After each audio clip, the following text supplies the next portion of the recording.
What's up, guys? Jenna Puzio here, hairstylist and founder of FillYourBooks.com, where we have helped thousands of beauty professionals make more money, book the clients they want to book, do the services they want to be doing, and just take control over their life and career. And in today's videos, I want to talk to you guys about how to have a more impactful consultation so that it leads to building more trust, more rapport, and most importantly, giving you more clarity. Now, what does having more trust, building more rapport, and giving you more clarity do for you?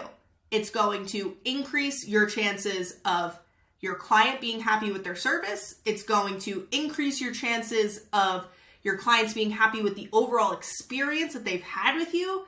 It's going to increase the overall likelihood of trust being built, meaning the client felt like you listened, the client felt heard. They felt that you were knowledgeable. The client got what they requested of you in the beginning of their service. It's going to get them to rebook, to buy retail, to tell their friends, to post on social media about you, to leave a good review. All of these things, all of the good stuff that we want to happen before, during, and after an appointment, all of these things can be addressed, and the roots can be put into the ground to make sure that these things occur all in the first 10 to 15 minutes of the consultation before the appointment even happens.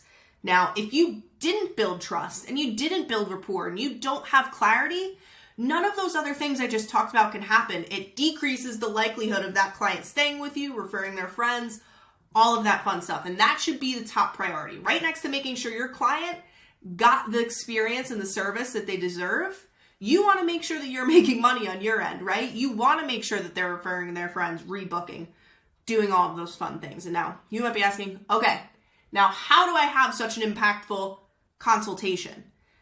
My number one piece of advice is make sure that there's no stone left unturned. And as I go through all of these things, you might be thinking, well, that's a little thing, right? Well, when you miss 10 little things, it turns into one big thing, into one big reason as to why that person did not like their service and they didn't come back to you, right? So keep that in mind, that it can also work on the opposite end too. A bunch of little positive things that you do throughout the consultation and appointment can lead to a big reason as to why the client or that guest loved you and loved their experience and loved their service, right? So first and foremost, the first thing you want to make sure before you even start having the consultation is you want to ensure that all of the first impression tasks were completed. So little things like making sure that the client or guest had clear instructions on where your building was, where they should park, how they can find you, what studio number you are, whatever it is. You want to make sure that they had clear instructions on how to get to you and how to find you. Imagine your client gets lost. Not only are they frustrated, but you're frustrated that now you're running behind and we're late, when in reality, that was totally in your control to make sure that your client knew where they were going, right? If it's a confusing place to find. So even if it seems like overkill, doesn't matter. Make sure that they have clear instructions and they know where to go.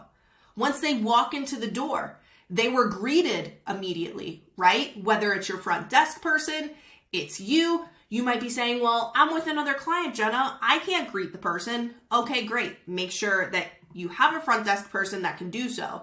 And if you're a salon owner right now that is thinking, I don't have a front desk. It's a small salon. I don't have a front desk person. I might just have the first client greet them. No, you need someone that is there, that is not working on another client, because you want to make sure that client that's being worked on also feels taken care of, right? Next, you want to make sure that expectations were set with this person. Let's say you're working on another client. Your next client needs to know around about time that you're going to be done. Make sure that that client is told, hey, it's going to be about 10, 15 more minutes. Just so you know, feel free to use the restroom. Do you need any refreshments? Things of that nature. Because that client might sit down and they might be thinking, am I going to be sitting here for 5 minutes or am I going to be sitting here for an hour? create clear expectations. Now, this is all before your client even sits in your chair, right? Now, your client sits in your chair, you guide them over, you're ready for a consultation, you sit them down. The first thing most people do, and this is specific to hair, is put the cape on. Why would you put a cape on somebody when you're about to talk to them about the way that they want to look? Who likes the way that they look in a cape? I don't think anybody does. And it just, in a weird way, dehumanizes people, right? Don't put the cape on. Have a consultation with them just looking normal in the mirror, right? And my next piece of advice would be to sit eye level with them and look at them eye to eye as opposed to standing behind them and looking at them through the mirror. It adds that humanization, it adds a connection, and it shows that you really do care and you want to actually look at them as a human being. So grab a cutting stool, whatever it is, make sure that you're sitting eye level with them. Same thing if you're an esthetician, a lash artist, whatever it is, grab a stool, make sure that you are eye level with the person that you're talking to. It is, honestly, if anything, it's just polite, right? We need to be making sure that we are showing active listening cues. We're making eye contact, we're nodding, our body language, we're repeating the question back to them. Just shows that we're listening. What is showing that we're listening do? Builds trust, right? All of these things that I'm teaching you is building trust, rapport, and giving you clarity, right? So we're sitting eye level. We're not looking at them through the mirror. Now the consultation starts and we need to get clarity on what the guest is wanting. And I feel like I shouldn't have to say this, but I'll say it. Make sure that you know what service the person is getting. Do not make the guest tell you what service they're getting. Be like, oh, you're here for color, right? Oh, are you getting a full set? Are you getting a facial?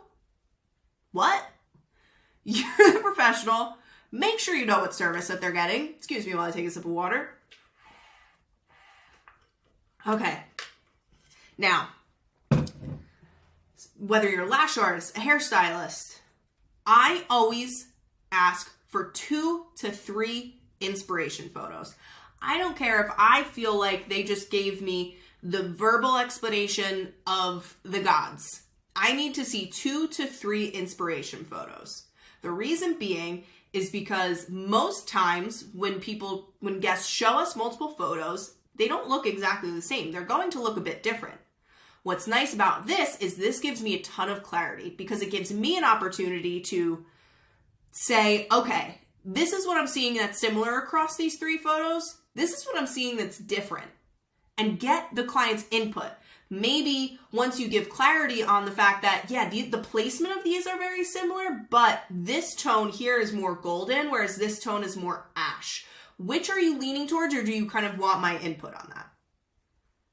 Not only is that giving you more clarity on what they actually want, but the client is going to feel like you listened to them.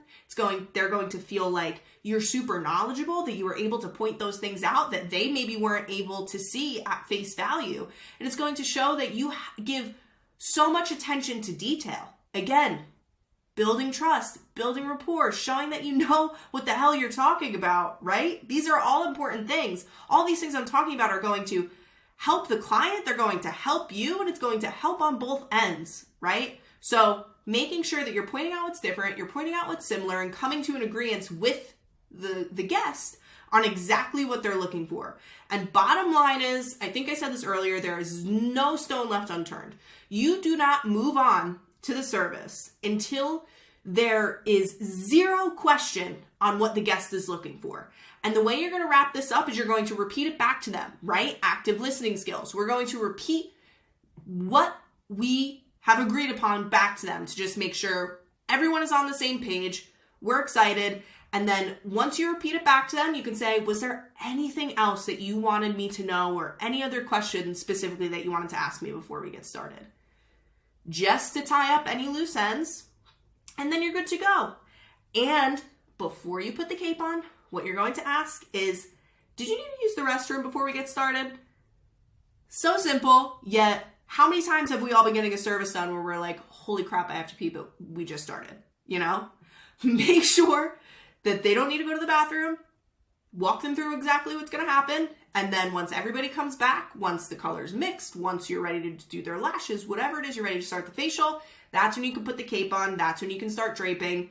all of that fun stuff. So to tie it all up, we want to make sure that we're building trust, that we're building rapport, that we've gotten as much clarity as possible, and that the guest knows that all of their concerns have been answered, and we are going to have so much attention to detail that they are going to get the exact service and look that they are going for, and they should trust us with their lives, right? Because when this happens, they're happy with their service, they're happy with the experience, the trust was built, they're going to tell all their friends, they're going to rebook, they're going to buy product. It's going to make all of these things so much easier for you, right? Just in this 10 to 15 minute little scenario. So what I challenge you guys to do is take a look at your own consultation kind of system, or the questions that you ask. Where are you struggling? Where could there be improvement? What are you doing really well? What can you add in that would make this experience top tier? Because remember, they might seem little, they might seem minute, but the more little things that you can add in that just create a nice little touch to your experience, they all create the big, all the little things compile to make the big experience, right? So those little things do matter. I hope you enjoyed this video. If you liked it, give it a thumbs up, give it a like, share it with your friends, give me a comment, whatever it is. Definitely check us out at fillyourbooks.com if you want more education like this. I'd love to chat with you and meet you. But other than that, I'll see you in the next video.